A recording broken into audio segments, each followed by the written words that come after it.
A Ucrânia lançou um ataque massivo com mais de 200 mísseis e drones contra a Rússia.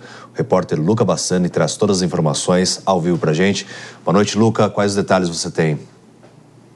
Boa noite, David, a todos que nos acompanham. A guerra na Ucrânia, que logo mais, no começo de fevereiro, completará 3 anos, hoje teve um momento de contra-ataque dos ucranianos, com um ataque massivo envolvendo mais de 200 mísseis, drones e também armamentos americanos e britânicos de longo alcance que foram cedidos ao exército de Kiev.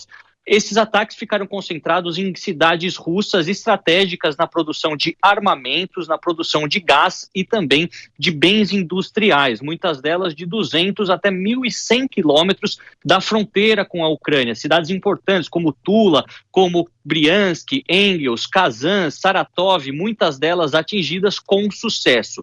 Nesta operação do exército ucraniano, 180 drones pelo menos foram utilizados, mais 6 mísseis ATACMS de fabricação norte-americana que tem longo alcance e também 8 mísseis de longo alcance também Storm Shadow britânicos. Esses armamentos que foram cedidos a partir do final do ano passado à Ucrânia e que representam então o maior poder de fogo na mão de Volodymyr Zelensky, também com a promessa de uma forte retaliação por parte do exército do presidente Vladimir Putin. A Rússia, por sua vez, também atacou muitas cidades ucranianas na região de Donetsk durante esta terça-feira, neste momento em que a gente vê a guerra se recrudescendo antes da posse de Donald Trump, que é um dos principais advogados, se assim podemos dizer, no meio geopolítico para que esta guerra seja finalizada o quanto antes através de um acordo de paz. Ambos os beligerantes, a Ucrânia e a Rússia, tentam melhorar a sua posição neste momento, antes das negociações se iniciarem, para terem também maior poder de barganha.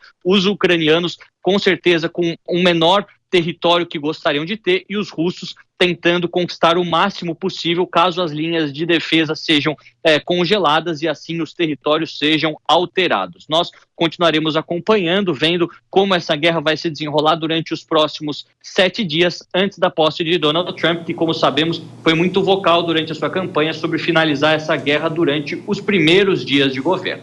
Pois é, a partir do dia 20, na semana que vem, segunda-feira, tudo pode mudar, de fato, mas há alguma expectativa de acordo, então, para um cessar-fogo entre ambas as partes? Porque a gente vê uma movimentação em relação à guerra no Oriente Médio, né? Entre Israel e Hamas.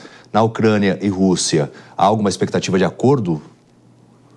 Olha, David, é uma questão interessante esta comparação, porque, de fato, os mediadores do Catar dizem estar muito próximos a um cessar-fogo na faixa de Gaza. No caso da Ucrânia, como são 2 países soberanos e com fronteiras legitimamente reconhecidas internacionalmente, isso envolveria também a partilha de um território para o vencedor. No caso, a Rússia adquirindo quase 20% dos territórios da Ucrânia, algo que os aliados europeus da Ucrânia não querem que aconteça e que provavelmente seja forçado aos demais países pelo poderio econômico e militar dos Estados Unidos, que lideraria esses esforços de mediação por ser aquele que transita tanto ao lado ucraniano quanto ao lado russo, lembrando da amizade que teve Vladimir Putin e Donald Trump durante seu primeiro governo. Então, é uma questão muito mais complexa, mas que de fato pode acontecer, afinal os europeus e os próprios americanos se sentem já cansados de mandar tanto dinheiro para a Ucrânia durante esses últimos anos e não vê o retorno no aspecto militar, no aspecto estratégico, que obviamente dificulta este apoio por mais tempo para